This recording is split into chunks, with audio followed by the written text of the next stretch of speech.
స్త్రీలకు, సంఘ పెద్దలకు, సంఘ బిడ్డలందరికీ కూడా నా నిండు వందన మరణాలు. అందరికీ మరణాత. పరిశుద్ధ గ్రంథంలో నుండి 1 కొరింథీ పత్రిక 15వ అధ్యాయము 51వ వచనం. 1 కొరింథీ పత్రిక 15వ అధ్యాయం 51వ వచనం చదువుకుందామండి.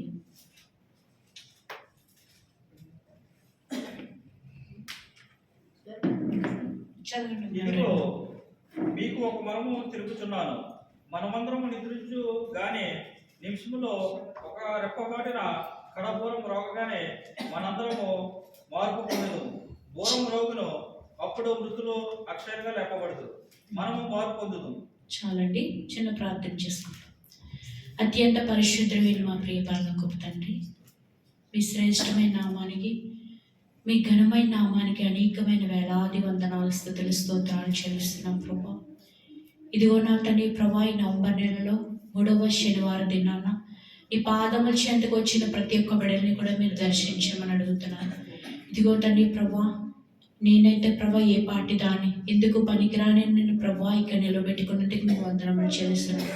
మొదట నాతో మాట్లాడండి ప్రభా. ఇక్కడున్న ప్రతి ఒక్క బిడ్డలతో వాక్యం ద్వారాగా మీరు అందరినీ దర్శించండి, వారితో మీరు మాట్లాడండి తండ్రి ప్రభా.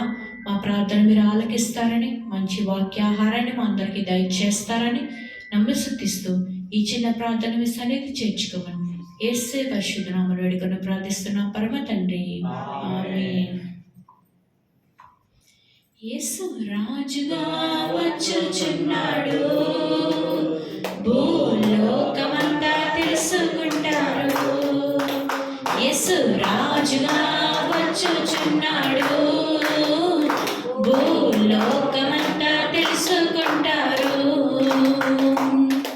రవి కోటి తేజుడు, రమ్యమైన దేవుడు, రవి కోటి తేజుడు, రమ్యమైన దేవుడు, రారాజుగా వచ్చుచున్నాడు.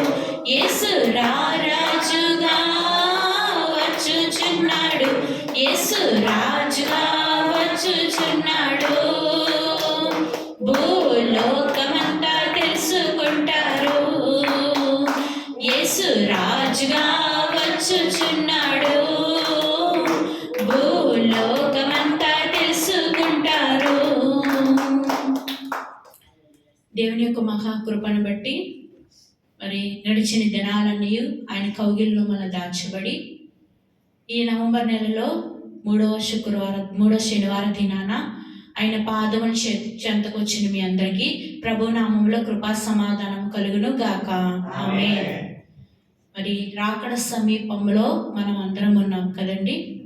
అయితే ఈ యొక్క పరిశుద్ధ గ్రంథంలో ఉన్నటువంటి ప్రకటన గ్రంథంలో మరి ఈ ప్రకటన గ్రంథం అంతా కూడా మరి రాబోయే రాకడ గురించి విషయాలను అలాగనే జరగబోయే సంఘటనలన్నిటి నుంచి కూడా మరి యేసుక్రీస్తు ప్రభు వారి యొక్క శిష్యుడైనటువంటి యోహాను గారికి దేవుడు బయలుపరిచాడండి. మరి ఈ ప్రకటన గ్రంథంలో మొత్తం ఎన్ని అధ్యాయాలండి? 22 అధ్యాయాలు ఉన్నాయి. అయితే మరి ఈ 22 అధ్యాయాల గురించి సింపుల్గా నేను మరి 2 నిమిషాలు చెప్పి ఆ తర్వాత మన వాక్య ధ్యానంలోనికి వెళ్తాము. అయితే ప్రకటన గ్రంథంలో ఉన్నటువంటి ఈ 22 అధ్యాయాల్లో మరి ఏ అధ్యాయంలో ఏముందో నేను సింపుల్గా ఒక మాటలో చెప్తాను. మొదటి అధ్యాయంలో మనం చూసినట్లయితే యేసుక్రీస్తు ప్రభువారి యొక్క దర్శనం గురించి వ్రాయబడి ఉందండి. అంటే స్వరూప దర్శనం గురించి వ్రాయబడి ఉంది. అలాగనే 2-3 అధ్యాయాల్లో మనం చూస్తే ఈ 2-3 అధ్యాయాల్లో ఆసియాలో ఉన్నటువంటి 7 సంఘాలకు యేసుక్రీస్తు ప్రభువారు వ్రాసినటువంటి ఉత్తరాల గురించి వ్రాయబడి ఉంది. ఈ 7 సంఘాల గురించి ఈ 2-3 అధ్యాయాల్లో వ్రాయబడి ఉందండి. మనం ఆల్రెడీ మరి 4 సంఘాల గురించి ధ్యానించిన వారమై ఉన్నాం కదండి. మరి మొదటి సంఘం పేరేంటి ఎవరైనా చెప్తారా? మొదటి సంఘం పేరు ఎఫెసీ, రెండో సంఘం పేరు స్మూర్నా, మూడవ సంఘము పెర్గము, తుయతైరా, సార్దీసు, లవోదికియా, ఫిలదెల్ఫియా, ఈ 7 సంఘాల గురించి ఈ 2-3 అధ్యాయాల్లో వ్రాయబడినట మనము చూస్తున్నాం. ఇంకా 4వ అధ్యాయంలో వచ్చేసరికి ఈ 4వ అధ్యాయంలో దేని గురించి వ్రాయబడిందంటే పరలోకంలో ఉన్నటువంటి 24 పెద్దలు, అలాగనే 4 జీవుల గురించి, అలాగనే మరి స్ఫటికమును పోలినటువంటి ఒక గాజు వంటి సముద్రము, వీటి గురించి వ్రాయబడి అనేది మనము చూస్తున్నాం. అలాగనే మరి 5వ అధ్యాయంలో మనం చూసినట్లయితే ఈ 5వ అధ్యాయంలో ఒక గ్రంథం ఉందంట. అది ఏంటంటే 7 ముద్రలు కలిగిన ఒక గ్రంథం ఉంది. అయితే ఆ గ్రంథాన్ని విప్పడానికి ఎవరు మరి సాహసించలేదు, కానీ మరి ఆ గ్రంథాన్ని మరి ఎవరు విప్పడం లేదని మరి భక్తుడైనటువంటి యోహాను గారు కన్నీటితో ప్రార్థన చేస్తూ అడుగుతున్నారు, ఈ గ్రంథాన్ని ఎవరు విప్పగలరు అని అడుగుతున్న సమయంలో వధింపబడిన గొర్రెపిల్ల మాత్రమే ఈ గ్రంథాన్ని విప్పడానికి యోగ్యులు, అదే యేసుక్రీస్తు ప్రభువారు అనే ఒక స్వరాన్ని మరి అక్కడ యోహాను గారు వింటారు. ఇది 5వ అధ్యాయంలో వ్రాయబడి ఉందండి. అయితే మరి 6 నుంచి 18 అధ్యాయాలు కనుక మనం చూస్తే ఈ 6 నుంచి 18 అధ్యాయాల్లో 7 ముద్రలు, 7 బూరలు, అలాగనే 7 ఉగ్రత పాత్రలు, మొత్తము 21. మొత్తము మరి ఈ అన్నిటి గురించి కూడా అంటే ఈ 7 ఏండ్ల కాలంలో జరగబోయే మహాశ్రమల గురించి 6 నుంచి 18 అధ్యాయంలో వ్రాయబడినట మనము చూస్తున్నాం. ఇంకా 19వ అధ్యాయానికి వచ్చేసరికి మరి ఈ 19వ అధ్యాయంలో యేసుక్రీస్తు ప్రభువారు ఈ భూమి మీదకి ఆయన ఒక రాజుగా రాబోతున్నారు. ఆయన వచ్చుట అనేది 19వ అధ్యాయంలో మనము చూస్తున్నాం. అలాగనే ఇంకా ఈ 20వ అధ్యాయంకి వచ్చేసరికి 20వ అధ్యాయంలో యేసుక్రీస్తు ప్రభువారు సాతానును మరి అగాధంలో ఆయన పడవేస్తారు. మరి ఈ 1000 సంవత్సరాలు కూడా అగాధంలో మరి సాతాన్ అనేవాడు బంధింపబడినట మనము చూస్తున్నాం. ఇంకా 21, 22 ఈ 2 అధ్యాయములలో చూస్తే నూతన ఆకాశము, నూతన భూమి అంటే నూతన యెరూషలేము గురించి వ్రాయబడి ఉండటం అనేది మనము చూస్తున్నాం. ఈ 22 అధ్యాయంలో మరి సింపుల్గా చెప్పాలని అనుకున్నాను. మరి మీరు ఇంటికి వెళ్ళిన తర్వాత మిమ్మల్ని వివరంగా చదువుకోండి. అయితే ఈరోజు మనకు ధ్యానాంశంలో మనం చూసినట్లయితే ఈ 2వ రాకడలో ప్రాముఖ్యంగా 2 భాగాలు అనేవి ఉంటాయండి. మీరు చాలా జాగ్రత్తగా వినాలి, వినకపోతే మళ్ళీ మీకు అర్థం కాదు. 2 భాగాలు అనేవి ఉంటాయి 2వ రాకడలో. ఏంటి ఈ 2 భాగాలు అని అంటే, ఒకటి రహస్య రాకడ, 2వది బహిరంగ రాకడ. ఏంటి రహస్య రాకడ, బహిరంగ రాకడ అంటే, రహస్య రాకడ అంటే మరి దీనినే రేప్చర్ అని కూడా అంటారు. రహస్య రాకడన్నా రేప్చర్ అన్నా 2 ఒక్కటే. 2వది బహిరంగ రాకడ. ఈ బహిరంగ రాకడ ఏంటి, ఏం జరుగుతుందంటే, బహిరంగ రాకడలో యేసుక్రీస్తు ప్రభువారు నేరుగా ఈ భూమి మీదకి ఆయన వస్తారండి. అయితే ఈరోజు మనకు ధ్యానాంశం దేని కొరకంటే రహస్య రాకడ, అలాగనే బహిరంగ రాకడ. ఏంటి రహస్య రాకడ అని మనం ఆలోచన చేస్తే, మొదటిగా మరి రహస్య రాకడ, దీనినే రేప్చర్ అని కూడా అంటారని మనము అనుకున్నాం కదండి. అయితే ఈ రేప్చర్లో ఏం జరుగుతుంది అంటే, రేప్చర్ అంటే ఏంటి అంటే సంఘము ఎత్తబడుట, అంటే సిద్ధపడిన వారందరినీ కూడా యేసుక్రీస్తు ప్రభువారు తీసుకొని వెళ్ళుట. ఈ రహస్య రాకడలో సంఘం అనేది ఎత్తబడుతుంది. ప్రకటన గ్రంథం 1వ అధ్యాయం 7వ వచనంలో ఒకసారి మీరు చూసినట్లయితే, ప్రకటన గ్రంథము 1వ అధ్యాయము 7వ వచనం, ఇదిగో ఆయన చదవండి మేఘారుడే వచ్చుచున్నాడు, ప్రతి నేత్రము ఆయనను చూచును, ఆయనను చూచిన వారు చూచెదరు, వచ్చిన వారు చూచెదరు, భూజనులందరూ ఆయనను చూచి రొమ్ము కొట్టుకుందరు. అవును, ఆమేన్. చాలండి. ఇక్కడ ఆయన మరి ఈ రహస్య రాకడలో అంటే రేప్చర్లో యేసుక్రీస్తు ప్రభువారు ఎక్కడికి వచ్చుచున్నారు అంటే మధ్యాకాశానికి ఆయన వస్తారు. ఈ రహస్య రాకడ, ఈ రేప్చర్లో యేసుక్రీస్తు ప్రభువారు ఎక్కడికి వస్తారండి? మధ్యాకాశానికి. ఆయనను కలుసుకోవటానికి సిద్ధపడిన వారందరూ కూడా ఎక్కడికి వెళ్ళాలి? మధ్యాకాశానికి వెళ్ళాలి. ఇదే రహస్య రాకడ. అంటే ఈ రహస్య రాకడలో యేసుక్రీస్తు ప్రభువారు భూమి మీదకి అయితే రారు, కానీ ఎక్కడికి వస్తారు? మధ్యాకాశానికి వస్తారు. మనం అందరం కూడా ఎక్కడికి వెళ్ళాలండి? ఆయనను కలుసుకోవటానికి, ఆయనను ఎదుర్కోవటానికి మనందరం కూడా మధ్యాకాశానికి వెళ్ళవలసిన వారమై ఉన్నాం.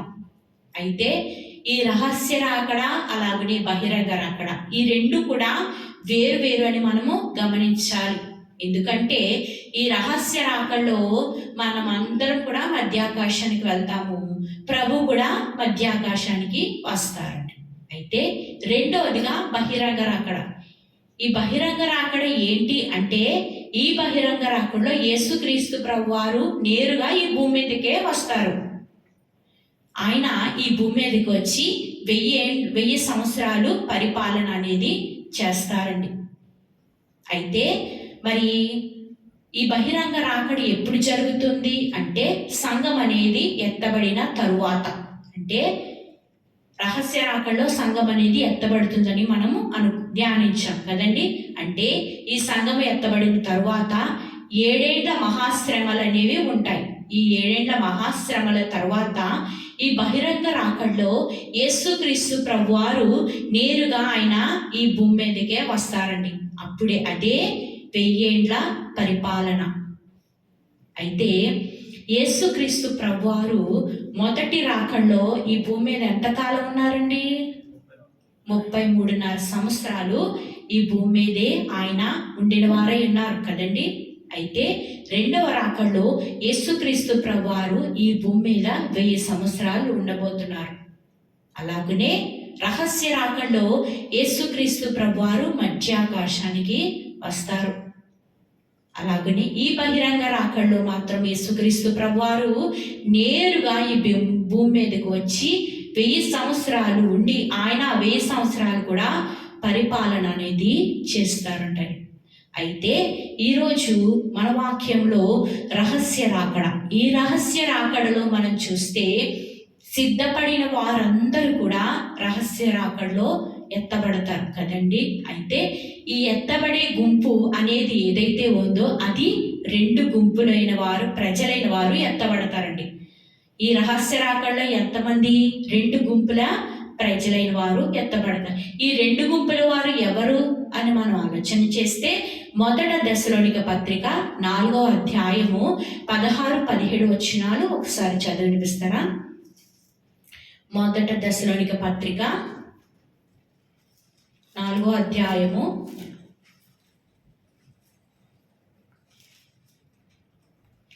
16-17.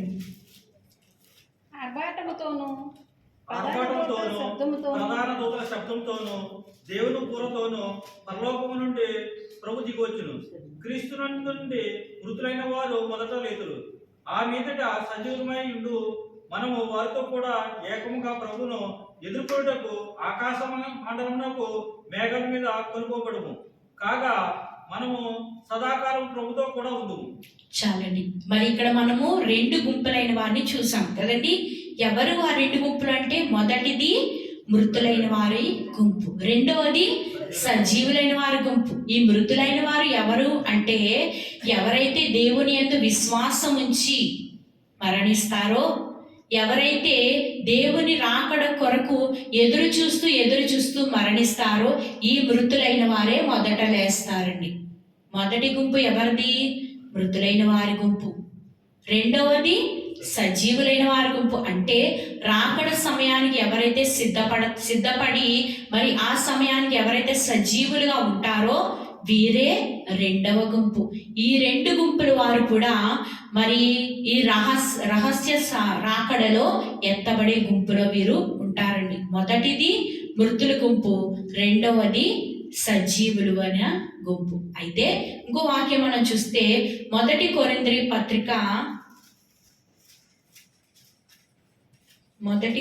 పత్రిక 15వ అధ్యాయము 51-52 వచనాలు చదువుకుందాం. ఇదిగో మీకు ఒక మర్మం తెలుపుచున్నాను. మనమందరము నిద్రించుము గాని నిమిషములో ఒక రెప్పపాటున కడపూరం రోగగానే మనందరము మార్పు పొందుదుము. ఘోరం రోగును అప్పుడు మృతులు అక్షయులుగా లేపడుదురు, మనము మార్పు పొందుదుము. చాలండి.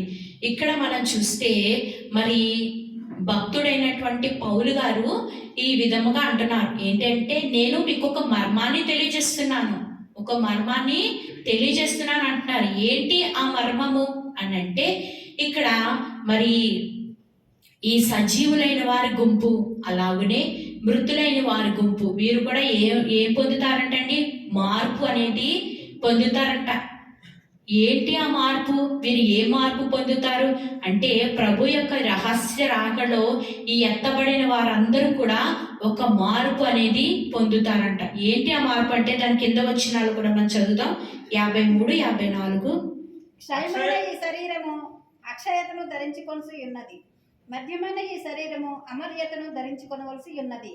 ఈ అక్షయమైన అక్షయతను ధరించుకున్నప్పుడు, ఈ మర్యాదమైనది అమర్యతను ధరించుకున్నప్పుడు విజయమందు మరణము మింగివేయబడు అని వ్రాయబడిని వాక్యము నెరవేరును. చాలండి. ఇక్కడ మనం చూస్తే మరి ప్రభు యొక్క రాకడకు, ఈ రహస్య రాకడకు ఎవరైతే సిద్ధపడతారో వీరందరూ కూడా ఎత్తబడతారు కదండి. వీరందరూ కూడా మరి సజీవులై ఉండగానే ఎత్తబడతారు. అంటే వీరికి ఏం లేదు? మరణం లేదు. వీరికి ఏం లేదండి? మరణం అనేది వీరికి లేదు.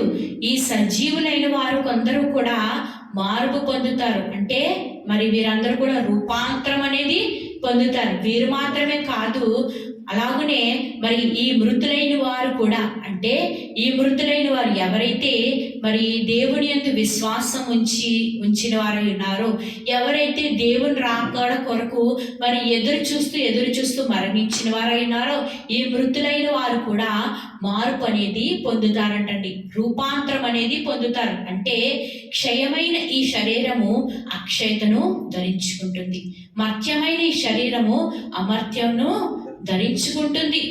మరి ప్రభు రాకడికి వీరందరూ కూడా, ఈ మృతుల గుంపు అలాగునే సజీవులైన వారి గుంపు కూడా ప్రభు యొక్క రాకడికి మధ్యాకాశానికి ఎగిరి వెళతారంట. మరి ప్రభు కూడా ఎక్కడికి వస్తారు అంటే మధ్యాకాశానికి వస్తారంటండి. అయితే ఈ గుంపులో మరి ఎవరు వస్తారు అని మనం ఒకసారి కూడా చూసినట్లయితే, ఇందాక మనం చదువుకున్నాం కదా, 1 దశలోనిక పత్రిక 4వ అధ్యాయం 16లో మరొకసారి చూస్తే, ఆర్భాటంతోనూ ప్రధాన దూత శబ్దంతోనూ దేవుని కూరతోనూ పరలోకం నుండి ప్రభు దిగొచ్చును. చాలండి. ఇక్కడ మనం చూస్తే ఎవరు వస్తున్నారండి?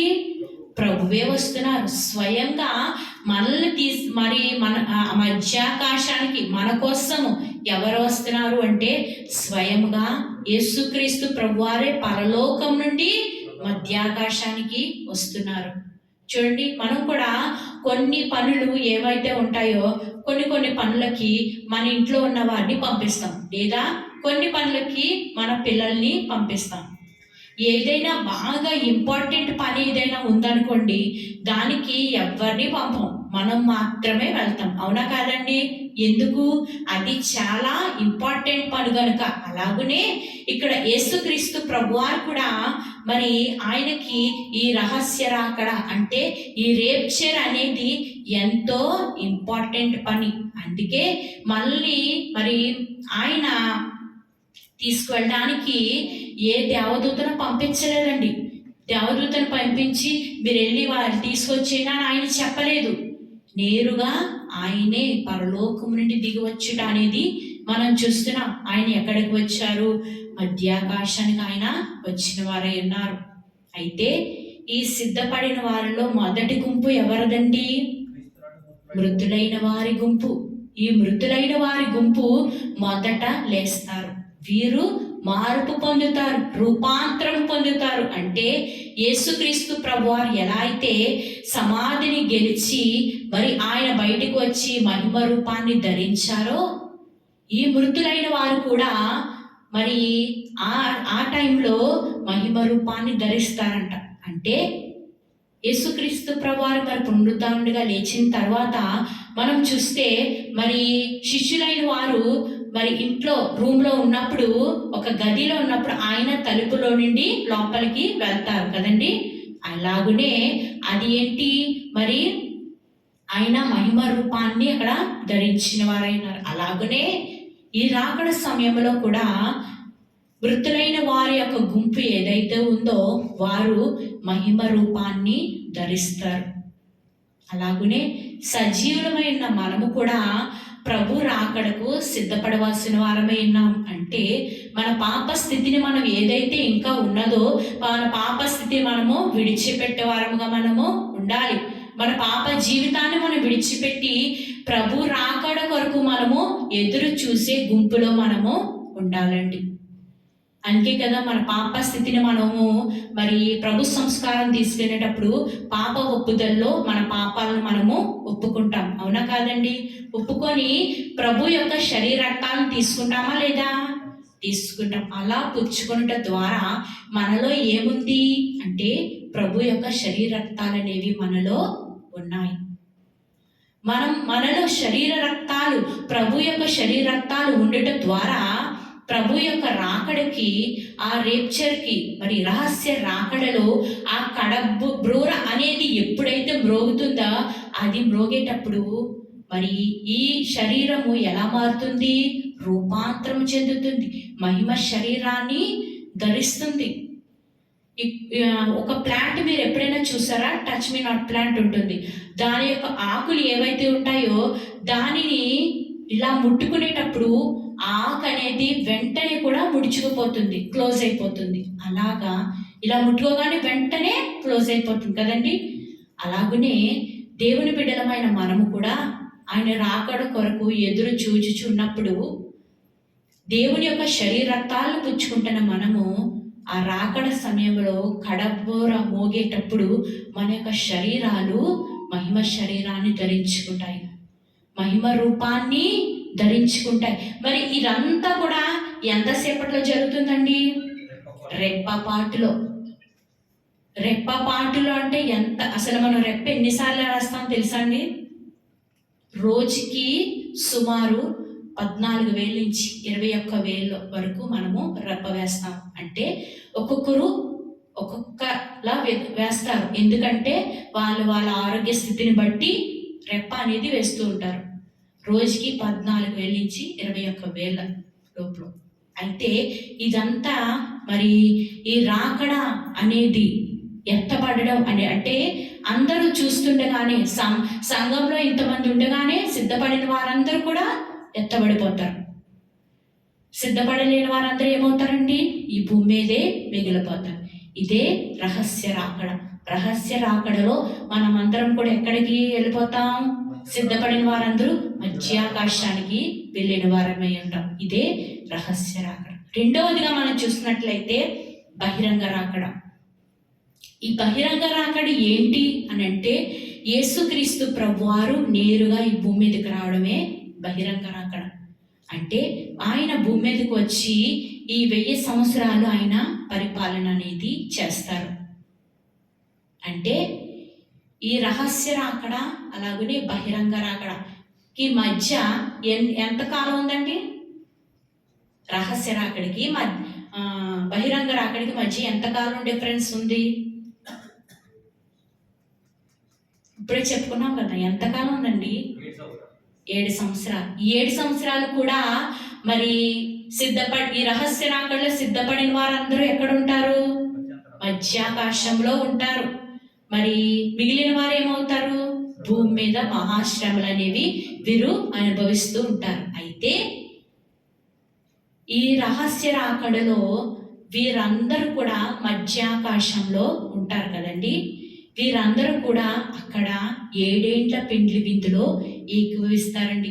ప్రభువుతో పాటు 7 ఏండ్ల పెండ్లి విందులో వీరందరూ ఏకీభవిస్తారు. అంటే ఎవరైతే ప్రభు రాకడికి సిద్ధపడ్డారో వీరందరూ కూడా ఆయనతో కలిసి ఈ 7 ఏండ్ల పెండ్లి విందులు అనేది వీరందరూ కూడా ఏకీభవిస్తారు. అందుకే మనం పాట పాడుకుంటాం కదా, 7 ఏండ్లు పరిశుద్ధులకు విందు పోతుంది, 7 ఏండ్లు లోకం మీదకి శ్రమ రాబోతుంది, 7 ఏండ్లు పరిశుద్ధులకు విందు పోతుంది, 7 ఏండ్లు లోకం మీదకి శ్రమ రాబోతుంది. ఈ సువా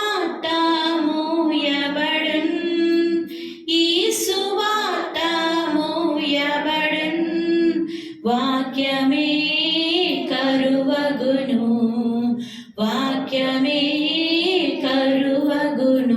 యేసు రాజుగా వచ్చుచున్నాడు, భూలోకమంతా తెలుసుకుంటారు. యేసు రాజుగా వచ్చుచున్నాడు, భూలోకమంతా తెలుసుకుంటారు. చాలండి. మరి 7 ఏండ్లు కూడా మరి మధ్యాకాశంలో ఏముంటుంది? 7 ఏండ్ల పెండ్లి విందు. అంటే సిద్ధపడిన వారందరూ కూడా ఈ 7 ఏండ్ల పెండ్లి విందులో ప్రభువుతో పాటు కూడా ఏకీభవిస్తారండి. ప్రభుతో పాటునే, యేసుక్రీస్తు ప్రభుతో పాటునే వీరందరూ కూడా ఉంటారు. అయితే వీరందరూ కూడా అప్పుడే పరలోకం అనేది ఎవ్వరు కూడా వెళ్ళరండి. వీరందరూ కూడా ఎక్కడ ఉంటారు? కేవలం మధ్యాకాశంలో మాత్రమే వీరందరూ కూడా ఉంటారు. అయితే ఎవరైతే సిద్ధపడలేని వారు ఉంటారో వీరందరూ కూడా, ఈ మిగిలిపోయిన వారందరూ కూడా భూమి మీదనే ఉంటారు. వీరందరూ కూడా ఎవరు అంటే దేవుని నమ్మని వారు. అలాగనే దేవుని నమ్మినా కూడా లోకానుసారంగా జీవిస్తున్నవారు, అలాగనే బాప్తిసం తీసుకోలేని వారు, అలాగనే బాప్తిసం తీసుకొని కూడా ఇంకా పాప స్థితిలోనే బ్రతుకుతున్నవారు, చెడు సావాసాలు చేస్తున్నవారు, వీరందరూ కూడా ఈ భూమి మీదనే ఈ 7 ఏండ్ల మహాశ్రమలో వీరందరూ కూడా ఉంటారండి. వీరందరూ కూడా ఈ 7 ఏండ్లలో మహాశ్రమలు అనేవి వీరు అనుభవిస్తూ ఉంటారు. అయితే సిద్ధపడిన వారందరూ కూడా 7 ఏండ్ల పెండ్లి విందులో ఏకీభవిస్తారు. కనుక బైబిల్ మిషన్ బిడ్డలమైన మనము ఏ రాకడకు సిద్ధపడాలి? రహస్య రాకడగా, బహిరంగ రాకడగా? రహస్య రాకడికి మనము సిద్ధపడాలి. యేసుక్రీస్తు ప్రభువారు మరి మొదటి రాకడలో ఒక బాలుడుగా ఆయన ఈ భూమి మీదకి వచ్చారు కదండి. అలాగనే రహస్య రాకడలో యేసుక్రీస్తు ప్రభువారు పెండ్లి కుమారుడుగా ఆయన ఈ భూమి మీదకి రాబోతున్నారు. అలాగనే బహిరంగ రాకడలో యేసుక్రీస్తు ప్రభువారు రారాజుగా ఆయన ఈ భూమి మీదకి రాబోతున్నారండి. రహస్య రాకడలు ఎలా వస్తారు? పెండ్లి కుమారుడుగా ఈ భూమి మీదకి వస్తారు. మనము పెండ్లి కుమార్తె వలె మనము సిద్ధపడాలి. అలాగనే బహిరంగ రాకడలో యేసుక్రీస్తు ప్రభువారు ఎలా వస్తారు? రాజుగా, రారాజుగా. మనం ఇందాక పడుకున్నాం కదా, ఆయన రారాజుగా ఈ భూమి మీదకి వస్తారు. వచ్చి 1000 సంవత్సరాలు ఆయన ఈ భూమి మీద పరిపాలన అనేది చేస్తారు. కనుక దేవుని బిడ్డలమైన మనం అందరము కూడా రహస్య రాకడకు సిద్ధపడవలసిన వారమై ఉన్నాము. రహస్య రాకడికి మనం సిద్ధపడకపోతే ఈ 7 ఏండ్లు కూడా భూమి మీద మహాశ్రమలు అనేవి మనము అనుభవించాల్సి వస్తుంది. కనుక మనం అందరం కూడా రహస్య రాకడికి సిద్ధపడాలి. అయితే ఈ బహిరంగ రాకడలో యేసుక్రీస్తు ప్రభువారు ఈ భూమి మీదకి వచ్చి సాతానుని అగాధంలో ఆయన పడవేస్తారు. ప్రకటన గ్రంథము 20వ అధ్యాయము 3వ వచనం మనం చూస్తే ఆ మాట వ్రాయబడి ఉంటుంది. 1000 సంవత్సరములు అడుచు వరకు ఇక జనములను మోసపరచుకున్నట్లు అగాధంలో మూసివేయను, దానికి ముద్ర వేశాను. అటు పిమ్మట చదవండి చాలండి. అయితే ఇక్కడ మనం చూస్తే ఈ 1000 సంవత్సరాలు కూడా సాతాను ఎక్కడ ఉంటాడండి? అగాధములో ఉంటాడు. మరి ఈ 1000 సంవత్సరాలు కూడా భూమి మీద ఎవరు పరిపాలన చేస్తారంటే యేసుక్రీస్తు ప్రభువారు పరిపాలన చేస్తారు. ఆ 1000 సంవత్సరాలు కూడా భూమి మీద శ్రమలుండవు, బాధలుండవు, కష్టాలుండవు, రోగాలుండవు, సమస్యలుండవు, ద్వేషాలుండవు, ఒకరొకరి మధ్య అసూయలుండవు, ఏమీ ఉండదు. అంటే దేవుడు ఈ భూమిని సృష్టించినప్పుడు ఆ సమయంలో ఏదోను తోటలో మరి ఆదాము అవ్వలు జంతువులు ఎలా అయితే ఉన్నాయో అలాగునే 1000 సంవత్సరాలు కూడా శాంతి పరిపాలన అనేది ఉంటుందంటండి. ఏంటండి? శాంతి పరిపాలన. ఎటువంటి సమస్యలు అనేవి ఉండవు.